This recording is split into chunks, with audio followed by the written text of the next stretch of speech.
আমার এখান দিয়ে পুরো গাল ফাটাই ফেলছে। এই যে আমার বোন এবার এসএসসি পরীক্ষার্থী, ওরে মারতে মারতে ওর মোবাইল নিয়ে পুরো টাইনে ওদিকে নিয়ে গেছে। ভিডিও আছে, তারা বলতেছে সিসিটিভিতে সব আছে,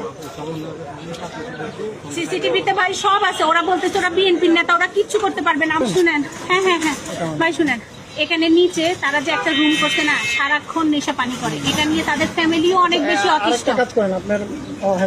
ছাদে গিয়ে তারা সারা বৃহস্পতিবার, শুক্রবার বা বন্ধের যে কোনো দিন তারা মদ খায়, গাঁজা খায়, ভাই উপরে উঠা যায় না। আমরা তারপরেও কিছু বলি না, 8 তলায় ছিলাম, আমরা কখনোই কিছু বলি না। আজকে আব্বু ওই দিক থেকে আসছে, ওই একটা বিএনপির লোক, সে ভিতরে ঢুকতে চাইছে, আব্বু নিষেধ করছে যে তুমি বাহিরের লোক, তুমি ঢুকতেছো কেন। এটার পরে সে আব্বুর মাথা ফাটাই ফেলছে। আমরা জানি না, আমরা মেয়েরা কেউ কিছু জানি না। উপর থেকে আমি আসছি, এসে শুধু জিজ্ঞেস করছি ভাইয়া কি হয়েছে। আমার এখান দিয়ে পুরো গাল ফাটাই ফেলছে। এই যে আমার বোন এবার এসএসসি পরীক্ষার্থী, ওরে মারতে মারতে ওর মোবাইল নিয়ে পুরো টাইনে ওদিকে নিয়ে গেছে। ভিডিও আছে, তারা বলতেছে সিসিটিভিতে সব আছে, সিসিটিভিতে ভাই সব আছে। ওরা বলতেছে ওরা বিএনপির নেতা, ওরা কিচ্ছু করতে পারবে না। আমার এখানে ওরা হাইসা হাইসা ছবি তুলতেছে, বলতেছে বাসায় যাই তোদেরকে দেখবো আমরা কি করি, কারণ তোরা 3টা মেয়ে, তোদের বাপের বিয়ে নাই। ওরা এগুলা নিয়ে যায় ফাটতেছে করতেছে। আমার বাপের আমরা এখন মাত্র হাসপাতালে নিছি।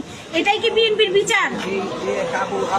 হ্যাঁ, যে এটা ব্যবস্থা নেওয়া হবে ইনশাল্লাহ।